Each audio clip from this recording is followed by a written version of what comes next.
네, 안녕하십니까. 구조가지만 첫 번째 이제 기초이론 부분을 발표를 받게 된 전기전자 컴퓨터공학 소속 박사과정 강주성입니다. 잘 부탁드리겠습니다.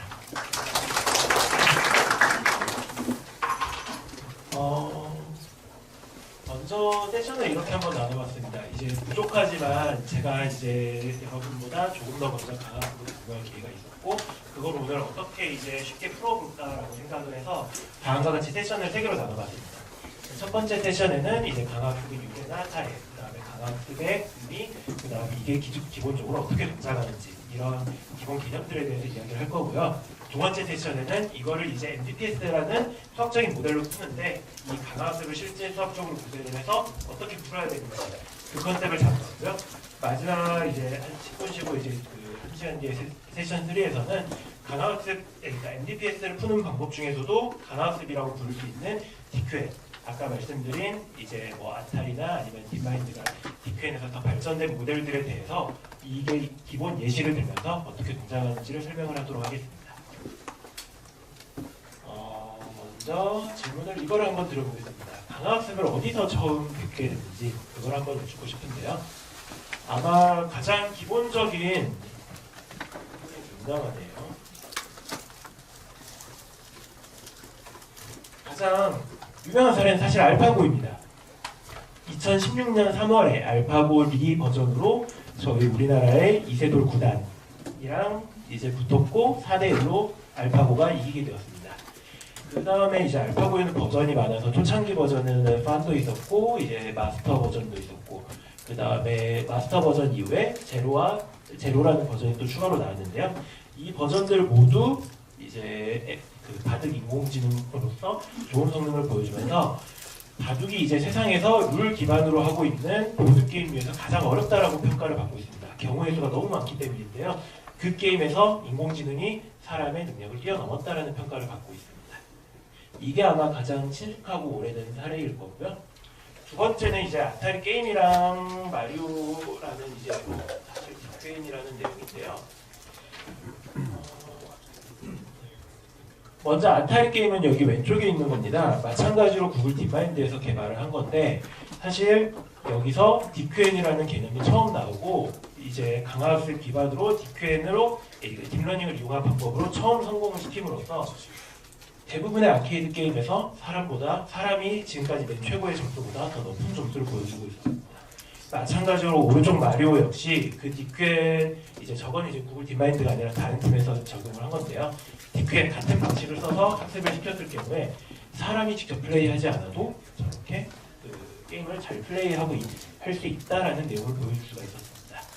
그 다음에 이제 넘어가기 전에 사실 어제 또 세 번째 사례로 이제 강학습 쪽에서 가장 잘 나가는 팀이 아무래도 구글 딥마인드입니다. 어제 이제 지금 이런 게임이나 아니면은 그 바둑 같은 경우는 전부 다 룰이 정해져 있는 그 기본적인 보드 게임입니다. 근데 그거에 한 단계 더 넘어가서 리얼타임으로 더 복잡하다 할 수 있는 스타2에 대해서 마찬가지로 비슷한 강화학습이 사용이 되었고요. 그 이제 기존에 뭐 사람을 어떻게 이기네 못 이기네 하면서 막 연구를 하다가 어제 유의미하게 이제 사람들을 좀 많이 이기는 모습을 보여줄 수가 있었습니다. 그 관련된 내용은 이제 저희 마지막 세션에 김만진님이 좀 정리를 해주실 테니 그때도 한번 집중해서 들어주시고요. 이렇게 이제 사례에 대해서 이야기를 들었을 때 제가 다음 드리고 싶은 질문은 강학습이 인공지능에서 처음 시작됐냐라는 이야기입니다.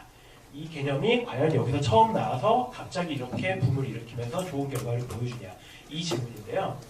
사실 그렇지는 않습니다. 강학습은 무려 1900년대부터 시작된 심리학개론에서 먼저 나온 내용인데요. 행동심리학에서 정의를 하면 이렇습니다. 행위자가 행동에 대한 보상 및 처벌을 통해 특정 결과에 대한 이게 이렇기 때문에 이런 결과가 나왔구나 이 상관관계를 이해하는 과정이라고 정의가 되어 있는데 이게 무슨 말이냐면은 쉽게 파블로프의 개를 생각하시면 됩니다.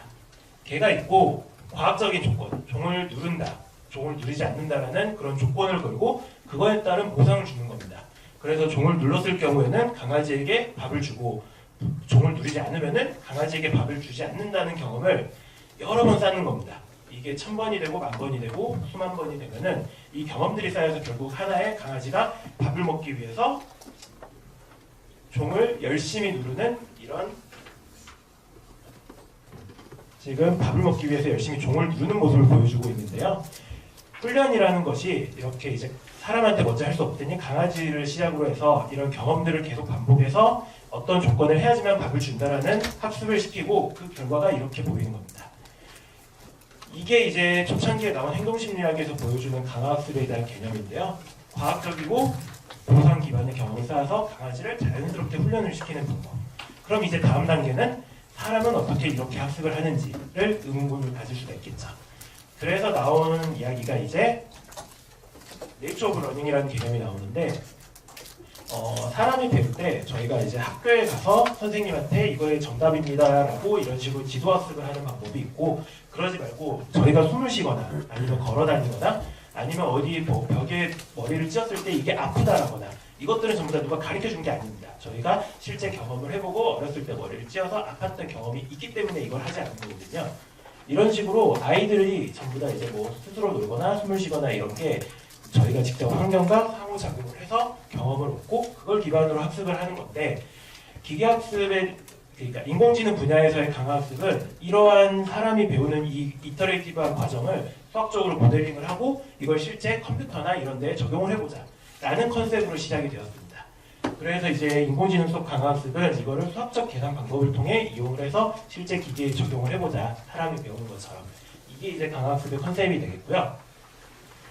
그러면 이제 지금까지 강학습이 어떤 컨셉이냐 의미론 쪽에 대해서 말씀을 드렸고요. 이제 어떻게 수학적으로 적용을 할 건가에 대해서 말씀을 드릴 차례인데요.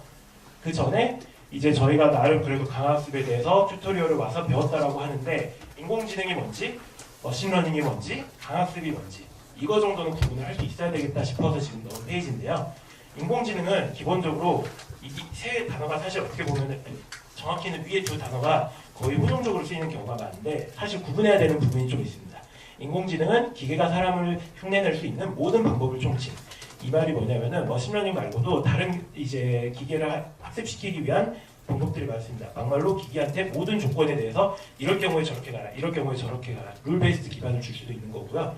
근데 기계학습은 이런 룰 기반이 아니라 이런 데이터 기반에서 통계학적인 특징을 추출을 해서 그 통계학적으로 접근을 하자라는 방법이 그 머신러닝이고 머신러닝 속에 이제 여러 방법 중 강학습은 아까 말씀드린 경험이랑 보상 이 두 키워드로 학습을 시키자라는 게 강학습이 되겠습니다.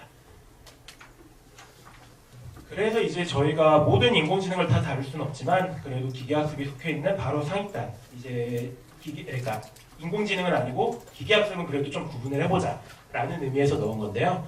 지도학습은 이제 간단히 정리를 하면은 전문가가 정답 라벨이라는 정답을 주고 이런 데이터가 들어왔을 때 정답을 찾아라 이런 식의 접근이 지도학습이고요. 비지도학습은 이런 정답 라벨 없이 그냥 데이터를 잔뜩 주고 여기서 우리가 뭐 규칙적인 패턴을 찾는데 이 패턴이 비슷한 패턴이 뭐가 있냐 이런 식으로 유의미한 패턴을 찾는 게 이제 비지도학습이라 할 수 있겠고요. 그 다음에 강학습은 이제 위에 두 개랑 컨셉이 좀 다르게 지도학습에도 속할 수가 있고요. 비지도학습에도 속할 수가 있고요. 대신 이제 어떤 경험에 대한 보상을 주고 이 보상이 좋은 놈이라는 정의 하에 그 좋은 보상을 주는 경험을 계속해서 만들어내자라는 컨셉이 강학습이 되겠습니다. 이제 각각의 예시에 대해서 좀 짚고 넘어갈 텐데요. 지도학습은 아까 말씀드렸다시피 정답이라는 놈을 주고 이거의 1 플러스 1의 1은 2다라는 정답을 주고 그럼 1 플러스 1이라는 문제가 뭐 예를 들어 이 고양이가 들어있는 사진이 들어왔을 때 이 속에 들어있는 거는 고양이다라고 하는 게 클래시피케이션 문제고요. 이 고양이가 어디에 위치해 있느냐 로컬라이제이션 문제고 이 사진 내에 이제 강아지, 개, 뭐 고양이 저거는 병아리죠 지금 오리 이런 것까지 해서 어디에 있는지 찾는 게 이제 디텍션, 뭐 세그멘테이션 이런 여러 문제들이 있는데 이 문제들의 전부 다 이제 기본 접근 방법은 특정 이제 모듈에 이 데이터를 놓고 그 데이터에 대한 정답을 주고 이걸 들어왔을 때는 이 정답이다. 이걸 학습을 시킴으로써 구현할 수 있는 기능들이 되겠습니다. 두 번째는 이제 비지도 학습인데요. 주어진 데이터에 대해서 정답 없이 유의미한 패턴을 분석하는 방법. 사실 여기 왼쪽에 있는 게 비지도 학습의 가장 유명한 사례인 클러스터링입니다. 데이터를 이렇게 잔뜩 주고 이 데이터가 A 타입, B 타입, C 타입 이렇게 비슷한 타입끼리 나누는 겁니다. 1, 2, 3, 4, 5, 6, 7, 8, 9, 10 이렇게 비슷한 타입끼리 나누는 겁니다. 1, 2, 3, 4, 5, 6, 7, 8, 9, 10 이렇게 비슷한 타입끼리 나누는 겁니다. 이것만 가지고는 사실 이제 비지도 학습이 뭘 할 수 있는지에 대해서 사실 잘 와닿지가 않은데요. 이 데이터를 기반으로 이제 어떤 한 사람이 뭐 구매 패턴들을 다 잔뜩 넣어주고 이게 A 사람 타입, B 사람 타입, C 사람 타입 나눠놓는 겁니다. 근데 이거를 응용할 수 있는 시스템이 어떤 D라는 사람이 들어왔는데 이게 이 파란색의 패턴에 속하는 구매 패턴을 보일 경우에 이 파란색 사람이 피자, 그 다음 뭐 스파게티인가요? 이렇게 음료를 사고 캔을 샀을 때 이 사람이 안 샀다면은 캔을 이 사람한테 추천을 해주는 거죠.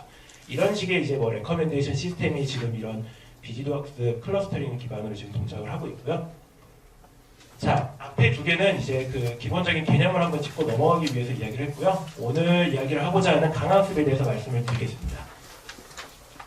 이 밑에 그림이 강화학습을 나타내는 가장 기본적인 그림입니다. 제일 많이 자주 보셨을 그림인데요.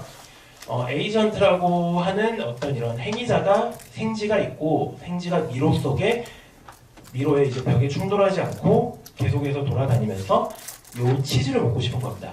이 치즈를 먹고 싶으면 어떤 행동을 해야겠죠. 그래서 이 강화학습이라는 게 이 모듈에서 이 에이전트가 인바이러먼트 내에서 행동을 취할 때 그 행동을 취했을 때 다음 모습인 옵저베이션이 들어올 거고 그거에 따른 이제 이게 좋다 나쁘다는 보상을 받아서 학습을 한다라는 이제 제일 기본적인 그림인데요. 이 그림의 의미에 대해서는 뒤에 이제 차차 다시 설명을 드릴 거고요. 강화학습은 이제 먼저 정의를 한번 하고 넘어가자면은 주어진 데이터가 있을 때 또는 경험이 있을 때 이거를 보상을 주고 이 보상이 좋은 보상으로 계속 일어날 수 있도록 학습시키는 방법이다. 그래서 자주 쓰이는 거는 이 에이전트가 생지가 아니라 로봇이라 생각하면은 이 미러 뭐 길 속에서 어떻게 찾아갈 건가 이런 옵티멀 패스 플래닝이나 아니면은 이제 스타크래프트 같은 리얼타임 게임에서 어떻게 액션을 취할 것인지 이런 식의 어플리케이션에 이 내용이 많이 쓰이고요. 이 강화학습을 풀기 위해서 이제 마르코프 디시전 프로세스라는 수학 모델이 나오는데 이게 무엇인고 하니 강화학습을 풀기 위한 수학적인 표현 방법입니다. 이 환경이라는 놈을 다음과 같이 상태, 행동, 상태, 천이, 뭐 보상 이런 식으로 이제 4개의 키워드로 모델을 정의를 하고 이 모델에 대한 최적의 풀이 방법을 배우는 겁니다. 이제 지금부터 이 마르코프 디시전 프로세스에 대해서 이야기를 시작을 하려고 합니다.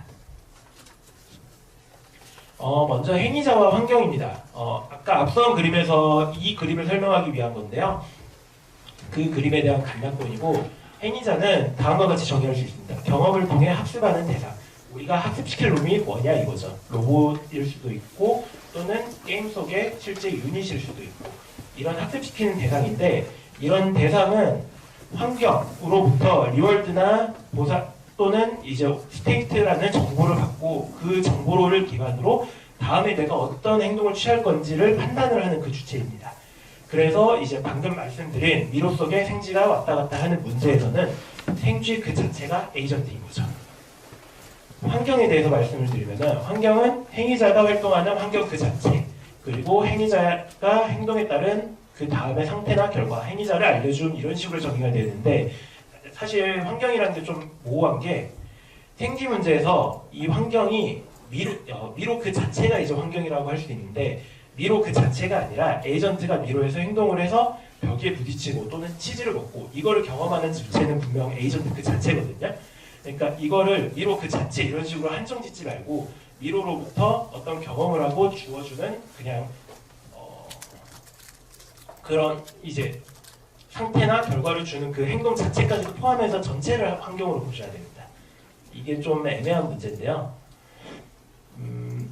이제 이거를 알기 위해서 바둑 AI를 예시로 들면은 바둑에서 명백하게 바둑 AI는 우리가 행동을 하는 액션 그 취하는 자체입니다. 근데 바둑판에서 어떤 바둑을 뒀을 때 내가 돌을 딴다. 그 다음에 이 결과에서 내가 이겼다.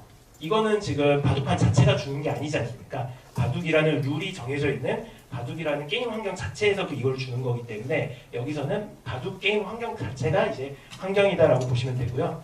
중요한 점은 이제 행위자가 행동을 했을 때 알맞은 상태랑 리월드를 줄 수만 있으면은 환경이라고 보시면 됩니다. 이거는 이제 나중에 뒤에 예시를 통해서 이런 게 환경이구나라고 좀 더 이해를 하셨으면 좋겠고요.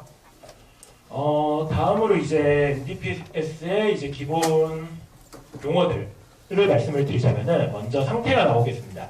행위자가 환경 속에서 처한 상태값. 그러니까 쉽게 이 문제에서 이게 정의를 할 때 좀 애매할 수 있는데 미로 속의 생쥐의 위치는 1.1, 2.4, 4.2 이런 식으로 이제 절대 위치로 줄 수가 있는데요. 이 상태를 정할 때 주로 목적이 이제 문제에서 우리가 풀고자 하는 최종 골이 뭔지 그걸 기준으로 세우면 사실 편합니다. 이 미로 속에서 이 치즈를 먹을 때 이 치즈가 위치에 대해서 결정이 나니까 그러면은 이 미로 속에서 이 에이전트가 처한 위치가 어디냐를 상태로 정의할 수 있는 거죠. 이런 식으로 정의를 하면 되고요. 상태랑 관측을 좀 구별을 할 필요가 있는데 관측은 행위자가 환경 속에서 실제 느끼는 측정 값이라고 되어 있는데요. 이 미로를 예시로 오른쪽 밑에 보면 제가 그림 하나를 넣어놨습니다. 이게 뭐냐면은 실제 이제 강학습이 제일 많이 쓰이는 부분은 로보틱스인데 로봇이 어떤 정보를 받아들이는 거는 카메라 같은 센서를 통해서 이미지를 받는 거거든요. 이 위치에서 절대값 1.1을 받는 게 아니지 않습니까? 그러니까 에이전트가 실제 해서 이 환경 속에서 내가 지금 여기 있구나라고 판단을 할 만한 그림을 찍는데 이게 관측이라는 것입니다. 근데 이게 어떤 문제에서는 이 두 개가 1대1로 매핑이 되는 문제가 있고요. 어떤 문제에서는 이 상태 속에서 이런 여러 가지 이미지를 촬영을 하는 경우가 있는데 일단 오늘은 가장 기본적인 모델을 풀어야 되기 때문에 상태랑 관측이랑 혼용해서 쓸 수가 있습니다. 근데 동일한 걸로 일단은 보시면 되겠습니다. 이따가 이제 나중에 후반부에 이 두 개가 다른 경우에 대해서 설명을 드릴 거고요. 상태랑 관측에 대해서 설명을 드렸고요. 이제 행동이랑 보상에 대해서 말씀을 드리겠습니다. 이거는 상대적으로 정의가 좀 명확한 편인데요. 행동은 에이전트가 취할 수 있는 행동을 의미. 이 미로 문제에서 에이전트가 가운데 있을 때 직진, 그 다음에 뒤로 한 칸 후진, 그 다음에 좌회전, 우회전 이런 식으로 이제 실제 에이전트 내가 줄 수 있는 액션이 뭔지 그걸로 정하시면 되고요. 보상은 이제 행동을 했으면은 그 경험에 대한 이제 뭐 보상을 줘야 되지 않겠습니까? 그래서 예를 들어서 벽을 충돌을 했을 때 마이너스 1포인트라는 일종의 포인트 개념으로 이제 뭐 나쁜 쪽으로 이제 주면 되고요.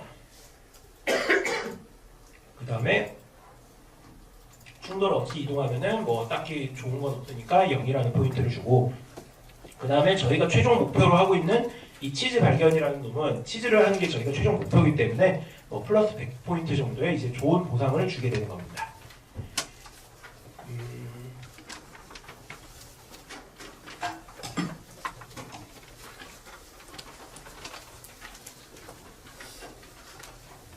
이제 마르코프 디시전 프로세스 그 자체에 대해서 말씀을 드릴 텐데요. 이거를 정의를 하기 위해서 다음과 같이 상태, 행동, 상태 천이, 보상, 뭐 이런 식으로 정의를 하였는데 아까 스테이트랑 액션, 그 다음 리월드에 대해서는 말씀을 드렸습니다. 근데 한 가지 말씀을 안 드린 게 있죠. 상태 천이 확률.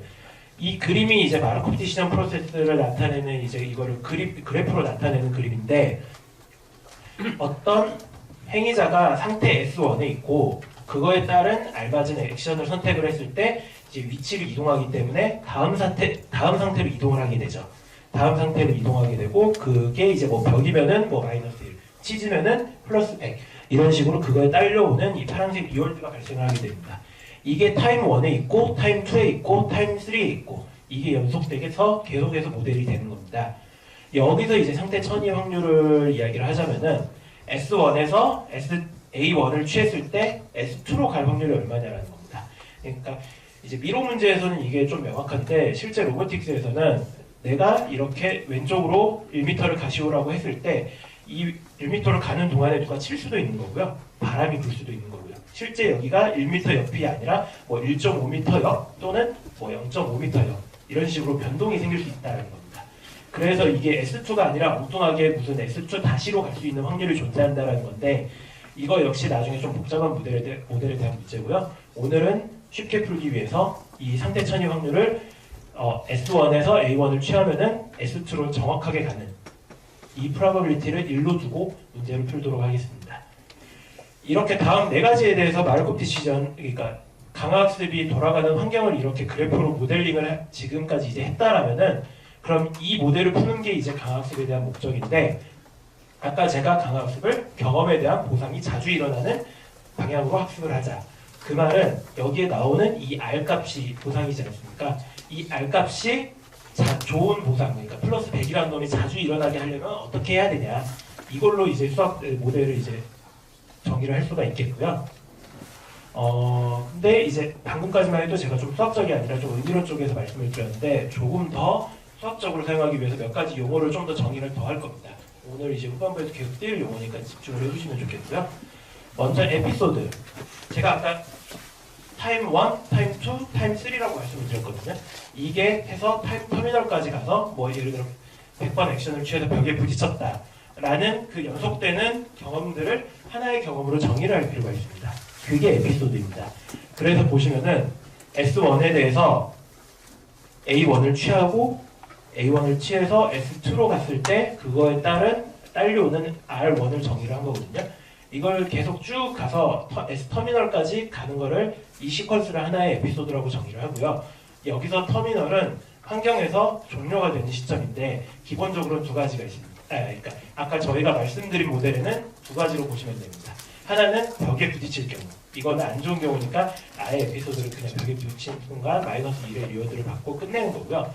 또 하나는 치즈를 먹었을 경우, 플러스 100이라는 좋은 치즈를 먹었으니까 이 경험은 됐다라고 생각을 하고 끝내는 경우, 이런 식으로 그 황라의 프로세스가 끝나는 터미널을 정의를 하고 그거를 이제 다음과 같이 ST로 보시면 되겠습니다. 그 다음에 총보상이라는 건데요. 방금 제가 RT를 좋은 쪽으로 많이 발생하는 방법을 찾자 이렇게 말씀을 드렸는데 그러지 말고 RT랑 RT 플러스 1이랑 RT 플러스 2랑 다 더한 놈을 좋은 놈으로 찾자라는 겁니다. 그러니까 이 RT만 좋은 놈으로 찾았다가 잘못해서 RT-1이 나쁜 놈이 나오면 안 좋지 않습니까? 그러니까 목표하는 거를 RT부터 R터미널까지 다 더한 거를 이거를 최대화시키는 방법을 찾자라는 게 이제 총 보상에 대한 정의고요. 그래서 정의가 하나의 에피소드 속에서 얻게 되는 이 R들의 합을 다음과 같이 정의를 하게 됩니다.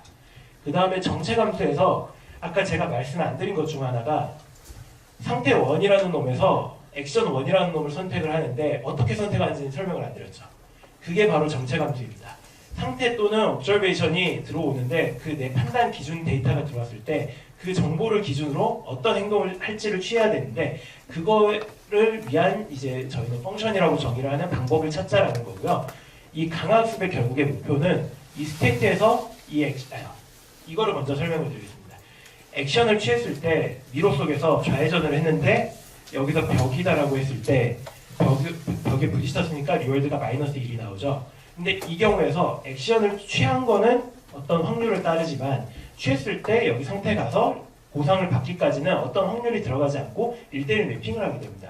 그 말인즉슨 액션을 취하면 그거에 딸려 나오는 리월드는 정해져 있는 거고 그러면은 스테이트가 들어갔을 때 리월드에 대한 값을 뭐 어떻게 조절하고 싶은 거면은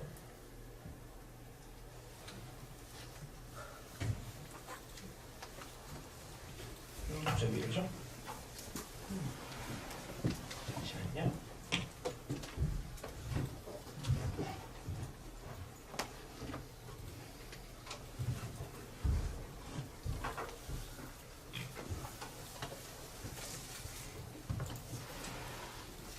네, 계속 말씀드리겠습니다.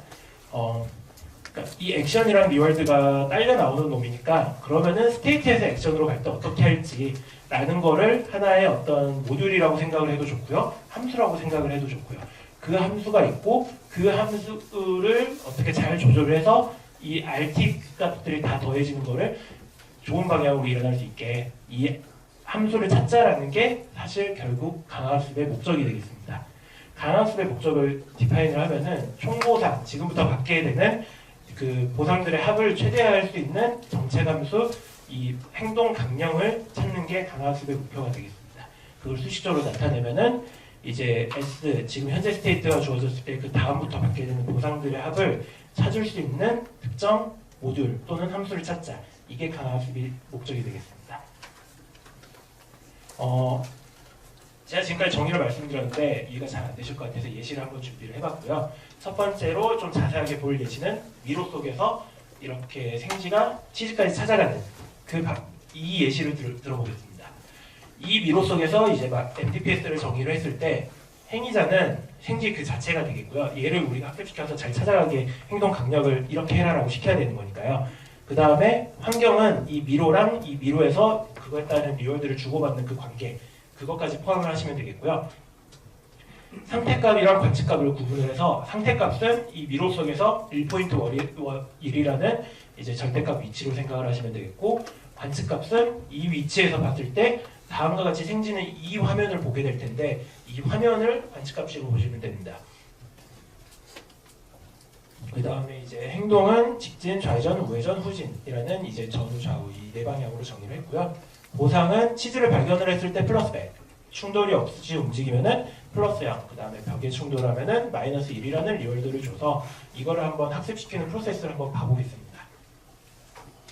먼저 에피소드 1입니다. 여기 지금 이 인바이러먼트 위에 제가 하나의 에피소드를 한번 그려봤는데 처음에는 학습되지 않았으니까 생지가 아무렇게나 행동을 해라라고 던져놓는 겁니다. 던져놨을 때 처음 위치에서는 운이 좋아서 직진을 해서 앞에 한 칸으로 갔는데 여기서 바보같이 또 벽이 있는데도 앞으로 한 칸을 직진을 해서 충돌한 겁니다. 그거를 에피소드로 나타내면은 스테이트 1은 1.1, 그거에 따른 액션은 직진, 리월드는 충돌 안 했으니까 요 포인트 여기서 이쪽으로 가는 거니까 0이 되고요. 스테이트 2는 그거에 따른 스테이트 2를 기록을 하고 그 다음에 그 다음 액션, 그 다음에 여기서 이쪽으로 가면서 충돌이 발생했으니 마이너스 1을 두고 그거에 따른 이제 스테이트 3을 기록을 해놓고 이렇게 하고 이제 총 리월드는 여기서 0이 나왔고요. 여기서 마이너스 1이 나왔으니 마이너스 1이 되겠죠. 하나의 에피소드를 이렇게 스테이트 액션 이렇게 에피소드로 기록을 하고 그거에 따른 총 보상까지 이걸 하나 기록을 해놓습니다. 다음 경험을 또 해야 되죠. 다음 경험은 이렇게 운이 좋아서 우회전을 해서 빠져나간 듯 싶더니 가기 전에 또 충돌을 하는 겁니다. 이거에 따라서 마찬가지로 1.1에서 직진을 하고 쭉 가다가 2.4에서 직진을 해야 될 놈이 우회전을 하니까 마이너스 1이라는 나쁜 리월드를 받고 에피소드가 종료를 하게 됩니다. 이렇게 해서 에피소드를 또 하나를 기록을 해놓고요. 이거를 n번으로 적어놨는데 최대한 많이 기록을 해놓는 겁니다. 다 컴퓨터에 저장을 해놓는 겁니다. 이게 에피소드 n이 되고 그렇게 해서 이제 n번째 에피소드를 마침내 이렇게 끝까지 가서 치즈를 먹었을 때 플러스 100이라는 에피소드로 종료를 됐다라고 가정을 한번 해보겠습니다. 강학습이라는 거는 이렇게 방금 말씀드린 에피소드 1, 2, 3, 4 해가지고 n까지 이런 경험들을 잔뜩 쌓아놓고 이 함수라는 놈을, 이 정책 함수라는 놈을 이 에피소드를 기반으로 이럴 땐 이쪽으로 가라, 이럴 땐 이쪽으로 가라, 리월드 기반으로 학습을 시켜놓는 겁니다. 학습 방법에 대해서는 나중에 뒷부분에 이야기를 드릴 텐데요. 그러면은 이렇게 이제 학습된 이 함수가 있을 거고 이 함수를 기반으로 새로운 다른 환경이 들어왔을 때 1.1부터 이런 식으로 돌아가는 행동 강령을 보여주는 겁니다. 이게 여기까지가 강학습에 대한 기본적인 하나의 프로세스가 되어 있습니다. 제가 그 생지가 학습을 어떻게 하느냐에 대한 방법만 말씀을 안 드렸지 경험을 쌓고 경험을 기반으로 어떻게 이제 그 새로운 환경에 적용을 하면 되는지에 대해서 말씀을 드렸고요. 이거는 이제 사실 오늘 배울 그 DQM보다는 조금 더 한 단계 다른 기술인 A3C라는 다른 기술이 쓰인 거긴 한데 기본적인 원리는 같습니다. 미로석에서 이미지를 기반으로 액션을 취하고요. 벽에 충돌하지 않고 이제 사과가 여기선 치즈 대신에 사과를 찾는 문제거든요. 그래서 사과를 돌아다니면서 있으면 사과를 먹고 다시 돌아 나오고 이런 식의 학습이 가능해지게 되는 겁니다. 이게 지금 이 예시를 통해서 이제 기본적인 강학습이 어떻게 학습을 하는지에 대해서 개념을 잡으셨으면 좋겠고요. 두 번째 예시로 이제 알파고를 예시로 한 번 더 설명을 드리자면은 행위자 자체는 바둑을 하는 그 인공지능 그 자체가 되겠고요. 환경은 제가 19x19 바둑판이라고 해놓긴 했는데 그 19x19 바둑을 놓고 이 바둑에 사진을 찍어서 다음 스테이트까지 주고 그 다음에 이게 좋은 돌을 따면 플러스 1 그러니까 정확히는 최종적으로 이게 경기를 이겼으면은 플러스 1의 리워드 그 다음에 졌으면은 마이너스 1의 리워드까지 주는 그 모든 거를 전부 다 환경이라고 보시면 되고요. 바둑 게임 룰 자체로 보시면 되겠습니다. 그 다음에 상태값은 이 이미지 속에 이 경우에는 좀 재밌는 게 상태값과 관측값이 동일한 경우인데요. 이게 이제 바둑판을 찍고 검은색 바둑판을 마이너스 1, 검은색 바둑알을 마이너스 1, 흰색 알을 플러스 1, 없으면 0 이런 식으로 바둑판 안에 모든 상태를 전부 다 숫자로 나타낼 수가 있습니다. 그래서 이 경우는 두 개의 상태가 결국 관측값이랑 같다라고 보시면 되겠고요. 그 다음에 행동은 이 빈 곳에 내가 어디를 둘 것인가. 그 다음 리월드는 이제 게임을 이기면은 그 시퀀스에 대해서 계속 좀 더 자주 일어나게 학습을 하는 거고 패배를 할 경우에는 그 시퀀스에 대해서는 좀 더 안 일어나는 쪽으로 학습을 시키는 거고 이게 이제 알파고에 대한 MPPS 모델이 되겠고요. 나탈리 게임도 비슷합니다. 행동을 해야 되는 에이전트는 이 경우에 이 돌을 쳐내야 되는 이 바둑 반사판이 되겠죠. 이 반사판이 그러면은 취할 수 있는 상태는 무엇인가? 이 게임에 다들 어렸을 때 해보셨을 텐데 이 반사판이 왔다 갔다 하면서 돌을 쳐내는 거잖아요. 밑으로 내려왔을 때. 그러다 보니까 이 경우에 스테이트는 이 반사판이 어디에 위치할 건지 그 공의 반사판의 위치랑 공의 위치가 이제 상대값이 되겠고요. 여기서 이제 옵저베이션은 보통 이제 게임 화면을 할 때 옵저베이션은 이 상대값을 계산을 해서 넣어주는 게 아니라 이 화면 하나의 씬 자체를 하나의 이미지처럼 놓고 그 이미지로 옵저베이션을 줍니다. 그래서 이 이미지로부터 반사판이 어디에 위치해 있는지랑 그 다음에 공의 위치가 어디에 있는지를 알아내야 되는 거죠. 그 다음에 행동은 이 반사판이 왔다 갔다 해야 되니까 좌 또는 우가 되겠고요. 그 다음에 보상은 벽돌을 부딪혀서 이 위에 있는 벽돌을 깨면은 플러스 1, 반사를 못해서 게임이 끝나면은 마이너스 1, 이런 식으로 이제 디파인을 할 수가 있겠습니다. 여기까지 이제 예시를 들어서 제가 설명을 드렸는데 여기까지 해서 말씀을 드리고 싶었던 거는 강학습이라는 놈은 경험을 보상으로 경험이랑 보상을 기반으로 학습을 하는 놈이다. 그리고 그걸 풀려면은 MPPS라는 어떤 그런 모델을 해놓고 푸는 거다. 그 모델 속에서 학습시켜야 될 대상은 정체감수라는 어떤 특정 모듈이라고 생각을 하면 된다. 이거를 말씀을 드리고 싶었고요. 이제 그 뒤에 그 모듈을 어떻게 풀까에 대해서 이야기를 하기 전에 하나 이야기를 짚고 넘어가야 될 게 제가 아까 이거를 MPPS라고 말씀을 드렸는데 이걸로 모든 자연계의 모든 문제, 자율주행도 그렇고 바둑도 그렇고 아타리도 그렇고 또 뭐가 있을까요? 뭐 이런 자연계 문제를 이 수학 모델 하나로 정리할 수가 있을까요? 당연히 힘들겠죠. 그러다 보니까 좀 더 일반적인 모델을 정의를 하려는 겁니다.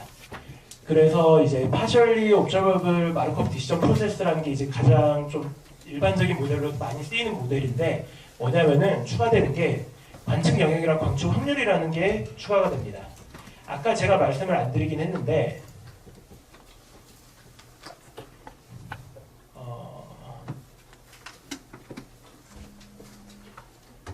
자 여기서 옵저베이션이 생지는 요 놈을 받아들이고 요 놈을 받아들이고 요 놈을 받아들이고 요걸로부터 이게 1.1에 있다라고 추론을 할 수 있을까요? 힘들겠죠. 마찬가지로 이게 조금 뭐 복잡해서 지금 좌회전해야 되는 상황이 여기서도 발생을 하는데 이 위치에서도 이 비슷한 이미지가 나올 거란 말이죠. 이런 식으로 추가가 되는 부분이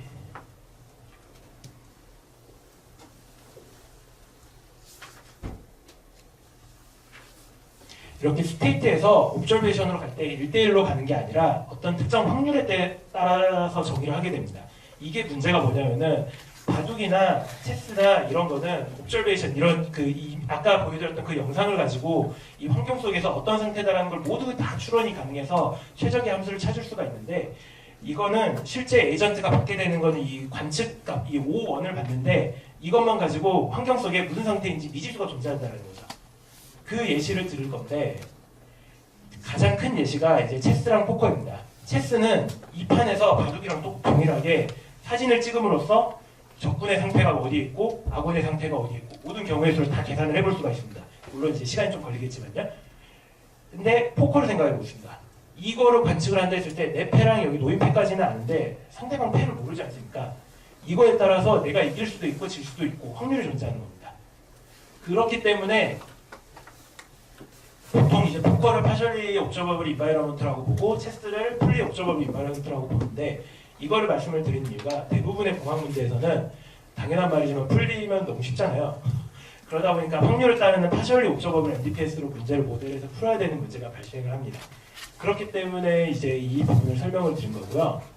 여기서 제가 이제 이렇게 6가지의 총 특징을 한번 정의를 해봤는데 지금 여기서 오늘 이 특징들을 이해를 하는 거를 말씀을 드리고 싶은 게 아니라 공학 문제를 풀 때 MDPS가 풀리만 있는 게 아니라 다른 여러 특성들이 존재를 하기 때문에 여러분의 문제를 풀 때 나중에 이 특성들에 대해서 생각을 해보시고 내가 받는 모델이 어떤 MDPS 모델인가 이걸 한번 생각해 보시라는 느낌으로 이거를 적어드렸고요. 중요한 거, 그러니까 자주 쓰이는 거 몇 개만 말씀을 드리자면은 하나는 observability, 행위자가 관측으로부터 환경에 대한 정확한 상태를 추론할 수 있는가. 아까 포커처럼 상태를 찍었는데 미지수가 존재를 해서 내가 이길 확률인 줄 알았는데 알고 보니 질 확률이었다는 거죠. 이런 게 이제 observability고 그 다음에 uncertainty도 사실 많이 사용을 합니다. 행위자가 행동에 따른 형태가 확률 분포를 따르는가. 무슨 말이냐면 아까 제가 S1에서 S2를 갈 때 이게 내가 1m 가고 싶었는데 0.5m 갈 수도 있다라고 말씀을 드렸죠. 그런 식으로 내가 액션은 취했지만 의도치 않게 여기 S2가 아니라 S2 프라임으로 갈 확률이 존재를 한다는 겁니다. 이 두 가지가 많이 쓰이고요. 그 다음에 익스피리언스는 이제 뭐 행위자가 행동에 대한 결정이 미래 에피소드에 영향을 미치는가. 이제 지금 결정한 게 나중에 결정할 때 중요한 요소가 되는가에 대한 내용인데 그러니까 사실 이 6가지 중에서는 옵저러비리티랑 언설턴티 그 다음에 이제 에이전트 개수 이 정도가 보통 많이 쓰입니다. 에이전트 개수는 명확하게 이제 행위자가 몇 개인지 상대 행위자가 하나 더 있으면 문제가 더 복잡해지거든요. 근데 그 전에 이제 일단은 오늘은 싱글 에이전트를 당연히 다룰 거고요. 이런 식으로 보통 3개 정도가 좀 많이 그러니까 6개 중에 방금 말씀드린 3개 정도가 좀 많이 쓰이고요. 나중에 이제 여러분의 문제를 풀 때 이 어떤 모델인지 한번 체크를 해보셨으면 좋겠습니다.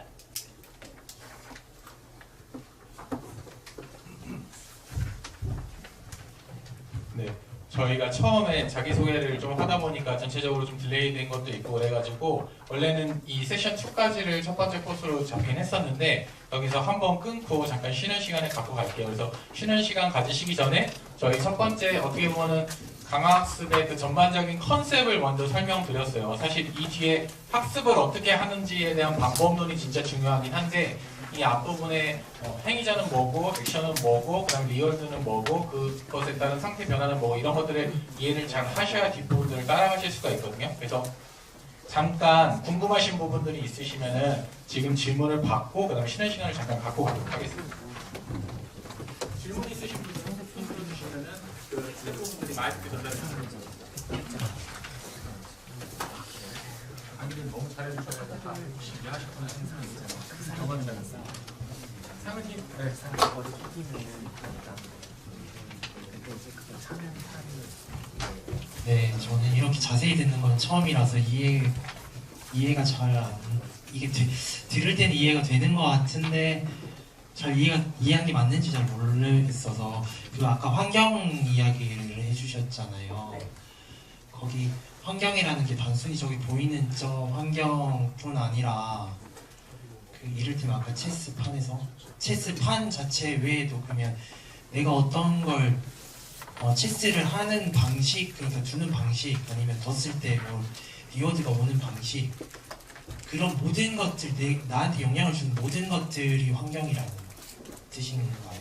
네, 맞습니다. 근데 말씀하신 부분 중에 내가 어떻게 체스를 둘 건가는 네. 그거를 내가 둠으로써 어떻게 이길 거냐에 대한 내용이 있는데 그건 사실 에이전트 쪽에 가깝고요. 네. 근데 그거를 제외한 그 뒷부분에 그 말씀을 해주신 게 내가 행동을 취할 때 그거에 영향을 줄 수 있는 거를 주는 모든 것들을 포함한다라고 말씀하셨잖아요. 네. 그거를 전부 다 일체적으로 환경이라고 보시는 게 맞습니다. 아, 쉽게는 사실 체스판이라고 환경을 모델을 하면 되기도 합니다. 사실 많이들 그렇게 디파인을 하고요. 네. 근데 정의를 하는데 정작 체스판 자체가 내가 이겼을 때 어떤 리월드를 주는 건 아니지 않습니까? 네. 네. 이거를 말씀을 드리는 이유가 환경에 대한 중요한 요소 중 하나가 네. 사실 빠지면 안 되는 요소가 이 부분이거든요. 행동을 했을 때 그거에 따른 올바른 스테이트랑 리월드를 줘야 되는데 네. 이게 나중에 이제 모델을 풀 때 보면은 이 값들은 정해져서 환경으로부터 받아야 되는 거예요. 이 부분을 어떻게 주느냐 이런 거를 학습하는 게 아니거든요. 네. 네. 그러니까 나중에 공학적으로 풀 때 환경에 이걸 어떻게 줄 건가에 대한 고려까지 다 포함해서 환경을 정의해야 돼요. 아, 그건 그 개발하는 사람이 정의하는 거죠. 네, 엔지니어가 이제 해서 이것까지는 정확하게 어떻게 준다라는 룰을 정해놓고 그 다음에 이제 이 강학습을 익스페리언스를 계속해서 돌려야지 이게 워킹을 하지. 이 스테이트랑 리월드 자체가 잘못돼 버리면은 환경 디파인 자체가 잘못돼 버리기 때문에 엉뚱한 걸 학습을 하게 되고 실제 환경에서 이걸 돌려보면은 엉뚱한 결과를 보이게 되는 거죠. 아, 그러면 제가 또 궁금한 게 있는데, 그럼 바둑판을 환경으로 봐도 된다라고 아까 방금 말씀하셨잖아요. 그러니까 그렇게 봐도 문제가 없을 수 있다고. 그러면 다른 걸 또 환경으로 볼 수 있다라는 의미이신가요? 그게? 제가 바둑판 AI를 말씀을 드렸던 거는 네.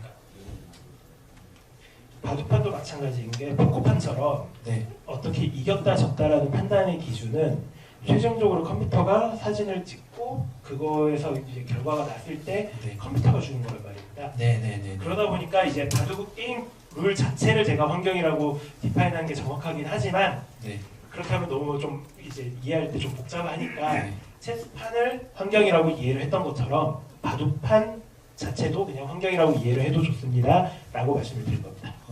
근데 저희가 바둑판을 했을 때 이제 바둑판을 예로 들면은 어떤 포인트에 점을 주고 그 점을 주고 이제 결과가 나와서 이 다음에 대한 이 행위, 그러니까 이 내가 이렇게 바둑을 준 거에 대한 리워드를 바둑판만 세팅을 하면은 안 주지 않습니까? 네. 바둑 게임을 할 때 환경 쪽에 어떻게 세팅을 했을 때 이런 경우에는 리워드를 어떻게 주겠다. 이것까지 디파인이 돼 있어야 된다라는 의미로 제가 좀 크게 이야기를 드렸습니다. 그런 디파인된 모든 것들을 그럼 환경이라 생각을 하면 되는 건가요? 네, 그 아, 전체를 환경이라고 보시는 게 맞다고 아, 네. 그러니까 리워드를 어떻게 줄 건지 뭐 그런 것들에 대한 게 환경이라는 거죠. 네, 맞습니다. 리워드를 받는 건 그냥 리워드 받는 거고. 네, 맞습니다. 아, 네네. 감사합니다. 네, 혹시나 질문 있으시면 한 분 정도만 더 받을게요. 예, 두 분. 예. 노란색 옷 입으신 분 먼저 받고 남은 분은 쉬는 시간에 본격적으로 우리 그 스피커분이랑 컨택하시면 될 것 같습니다. 그 24페이지에 그 상태 이제 S1, S2, S3 있고 있잖아요.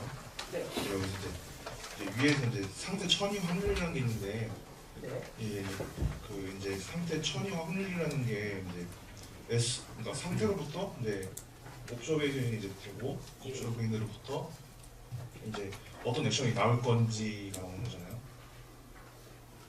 다시 한 번만.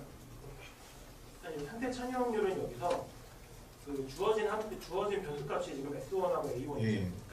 지금 내 상태에서 어떤 액션을 취했다라는 사실 자체가 이제 인풋으로 들어가고 그거에 따라서 S2라는 위치로 지금 저희가 뭐 미로 같은 거는 옆으로 한 칸 하면 옆으로 한 칸이라고 딱 정의가 되어 있는 반면 실제 자연계에서는 그 옆으로 한 칸이라고 했더니 알고 보니 뒤로 한 칸일 수도 있다는 거죠.